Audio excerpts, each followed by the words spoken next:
Yo, what's going on? Welcome back to the channel, and today we're going to be talking about one-man show. We're going to be talking about the Brooklyn Nets taking on the Boston Celtics and how Jason Tatum was a one-man show and he had to carry the load for the Celtics out there. We're going to talk a little bit about about the storylines going into this. We're going to talk about the coaches, the star players. We're going to throw some numbers at you. We're just going to go over all our bases. You know we cover all our bases around here. So anyways, let's get to this. If you like this video, be sure to like, be sure to subscribe, and be sure to share. I'm a new channel. I'm trying to get more popular, so I really appreciate it.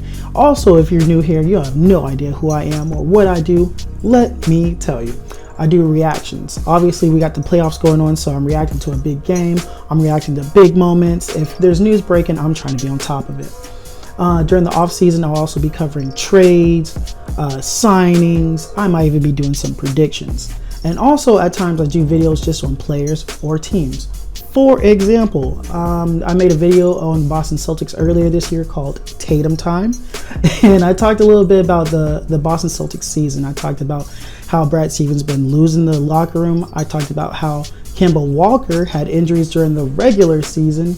I talked a lot about some of the struggles they had and even the players they traded for who was calling the team soft. So I've already covered my bases on the Celtics, but today we're going to talk a little bit about them again. So let's go ahead and get straight to the video. You came here for a reason. Let me go over this with you.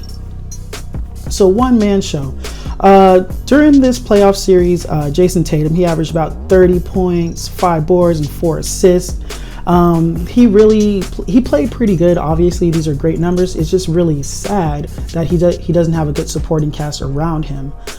Jason Tatum is a young star in this league. He's not even 25, I believe. I believe he's younger than that.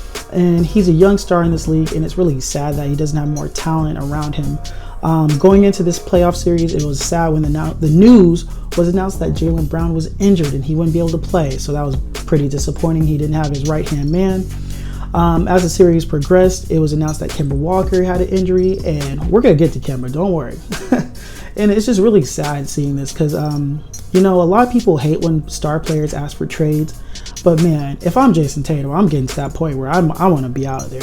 Now, am I saying that's what he's going to do? No. Would that be what I'm doing? Yes. Because I wouldn't be trusting this front office. But anyways, so this front office, they haven't made those big moves. They haven't made that big splash. They haven't went after star players. In the past, Danny Ainge, he missed out on players like Paul George, who's had some playoff success. He's still playing the MVP, but he's had some playoff success. He missed out on guys like Jimmy Butler, who obviously made a big run in the bubble last year. This year, not so much, but that's a whole other story. So yeah, throughout the years, Danny Ainge, he's missed out on some big moves. Now the players he has gotten like Gordon Hayward or Kyrie Irving, those guys didn't work out for him. People thought Gordon Hayward was going to work because he played for Brad Stevens in college. People thought Kyrie Irving was just going to walk from the Cavaliers to the Celtics and make them a championship contender. It did not happen. Matter of fact, let's go ahead and talk about Brooklyn because they won the series. They won the series, and here we are with the Brooklyn Big Three. And you know what? I don't have any stats for you here. I'm not gonna put up any stats for this team. We know who's there. We know it's Kyrie. We know it's KD. We know it's Harden. You know these guys are dropping big numbers every night. I don't need to pull out some big numbers to go ahead and shock and awe you guys with. It's not happening. But let's go ahead and look at the game series and see the numbers here. Okay, so here we have it. We have the numbers for this series. The Brooklyn Nets, they won 4-1. It was a gentleman's sweep. The one game the Celtics won, Jason Tatum had a big game. He dropped 50. And everyone knew that the Celtics were going to win any game. It was going to come down to Jason Tatum having to play big and score big for his team. As I said, Jason Tatum is a one-man show because he can't depend on none of his teammates. Kemba Walker has been injured all year. Since they have acquired Kemba Walker, he's had knee injuries, he's been out with COVID things. He's been nicked up all the time. Honestly, if I was the Boston Celtics, I'd be kicking myself right now because Terry Rozier, Scary Terry, another young player that was on the Boston Celtics, he's having a big year on the Hornets. He played great for the Charlotte Hornets. He put up a lot of big numbers. Obviously, they lost in the playoffs, but still, he's shown that he's going to be a building block for them. If I'm the Boston Celtics, I'm upset that I let a guy like that walk. You already let 2 good point guards walk. You let Kyrie Irving walk. You let Terry Rozier walk. And now you have, and now you're here with Kemba Walker, who can't even walk on the floor. It's ridiculous. One of the reasons why, if I'm Jason Tatum, dude, I'm tired of this front office, honestly. The next player in line, with everyone out, with Jaylen Brown out, with Kemba Walker out, the next person in line that Jason Tatum had to rely on was Robin Williams, also known as Time Lord or whatever. Williams is a 23-year-old. He's a young guy. He's had some injuries here and there. The first game of the playoffs, he came up pretty big. He got a lot of blocks, got a lot of boards, and got some points. He was a pretty good player at the start of the series, but he ended up being injured as well too. Honestly, he's a younger player. We don't have much of a sample size on him and Time Lord, but honestly, if this is your next best option for Jason Tatum, I don't know what we're doing here. And this brings us all back to the coach Brad Stevens, and a lot of people think Brad Stevens, his seat is heating up. He's on the hot seat. It was reported earlier that there were rumors that he might be going back to college basketball, and he should have took whatever offer he got because it's not working. This guy's had a lot of chance with the Celtics. He had a chance to coach Kyrie Irving. He had a chance to coach Gordon Hayward. He's coaching Jaylen Brown and Jason Tatum. And yes, he's had some playoff success, but he's never made it to the finals. He's been with the Boston Celtics for long enough now. He's had plenty of opportunities, plenty of chances. I understand that he's a good X's and O's guy, but he's not a player's coach, and he's not connecting with his team. Even last year in the bubble, they had problems there, and the team lost, and there was a big argument between him and Marcus Smart. There was arguments amongst players. He's shown that he can't control his locker room, and honestly, I don't know how he's still there with the Boston Celtics.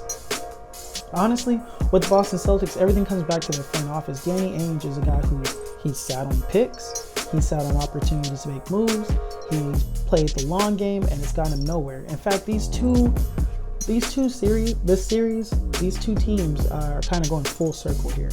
You had the Boston Celtics, who traded Kevin Garnett and Paul Pierce. They traded them to the Brooklyn Nets to get a bunch of picks and build this bright future. And what has Danny Ainge really done with it? Meanwhile, here with the Brooklyn Nets, obviously there was another team before them when they had D'Angelo Russell and all those guys. Now they come into this with their new big three, and they're already winning. They're already on their path to the finals, and it's just two different ways of running your organization. You had one team who built it with draft picks, who thought they were making smart moves. You have another team on the other side who's gathered some big stars and who's making a run with it right now. So honestly, I just wanted to do a quick video. If you want to hear more about the Boston Celtics, trust me, go watch my Tatum Time video. I talk all about everything that went wrong this season. I'm not surprised at all that they lost to the Brooklyn Nets. In fact, I'm surprised this wasn't a clean sweep, honestly. Going into the playoffs, I said the Celtics was one of the worst teams going into the playoffs. I said the Wizards were better than them, honestly. Now, let's go ahead and look at their future real quick.